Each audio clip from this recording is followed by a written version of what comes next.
بسم اللہ الرحمن الرحیم۔ صرف 5 منٹ کا مدرسہ قرآن و حدیث کی روشنی میں 14 شعبان المعظم۔ نمبر 1، اسلامی تاریخ۔ حضرت سراقہ بن مالک رضی اللہ تعالی عنہ۔ حضرت سراقہ بن مالک رضی اللہ تعالی عنہ مکہ مکرمہ کے قریب قدید نامی گاؤں کے رہنے والے تھے۔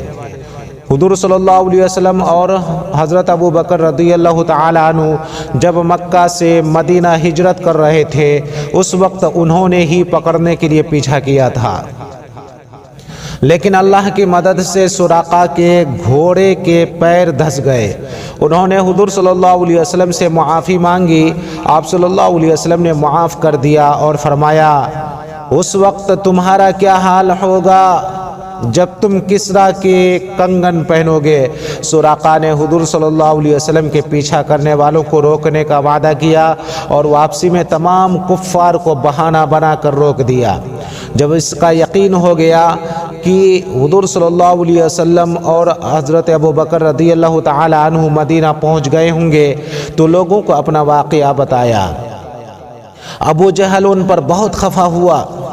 حضرت سراقہ ایک اچھے شاعر تھے، برجستہ انہوں نے شعر میں جواب دیا کہ اے ابو جہل، اگر تو میری جگہ ہوتا تو تجھے معلوم ہو جاتا کہ محمد صلی اللہ علیہ وسلم ایک سچے رسول ہیں، جن کے پاس کھلی ہوئی نشانی ہے، ان کی برابری کون کر سکتا ہے۔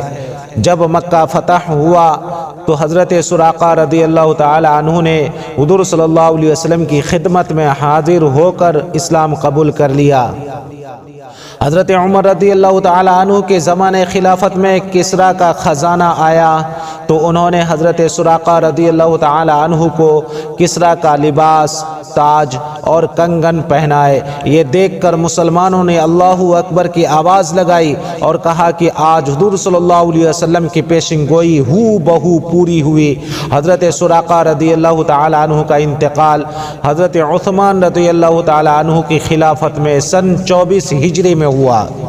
نمبر 2، حضور صلی اللہ علیہ وسلم کا معجزہ، پتھر کا حضور صلی اللہ علیہ وسلم کو سلام کرنا۔ رسول اللہ صلی اللہ علیہ وسلم نبوت کے بعد فرمایا کرتے تھے، میں مکہ کے اس پتھر کو ابھی بھی جانتا ہوں جو مجھے نبوت سے پہلے سلام کیا کرتا تھا۔ مسلم شریف۔ نمبر 3، ایک فرد کے بارے میں 5 نمازوں کی پابندی کرنا۔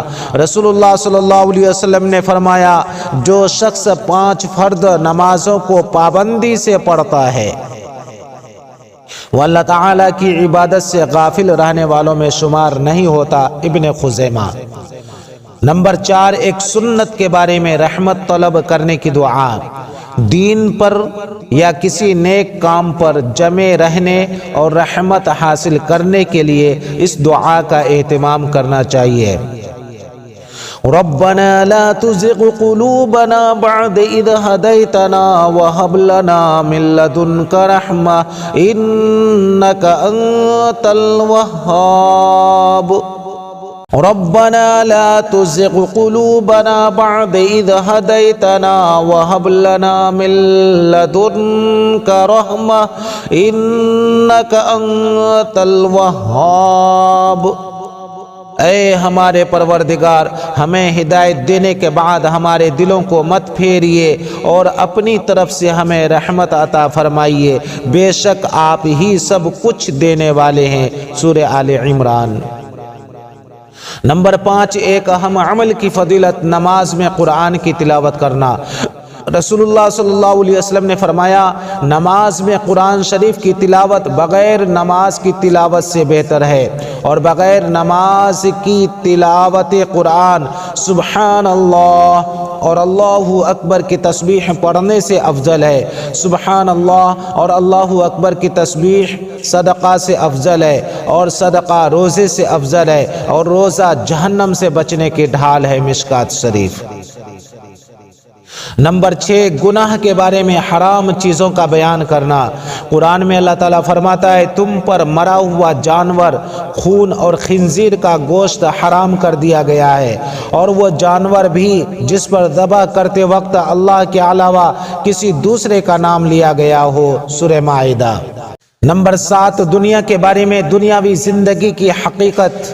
قرآن میں اللہ تعالیٰ فرماتا ہے تم خوب جان لو کہ دنیاوی زندگی بچپن میں کھیل کود اور جوانی میں زیب و زینت اور باہم ایک دوسرے پر فخر کرنا، بڑھاپے میں اور مال و اولاد میں ایک دوسرے سے اپنے کو زیادہ بتانا ہے۔ سورہ حدید۔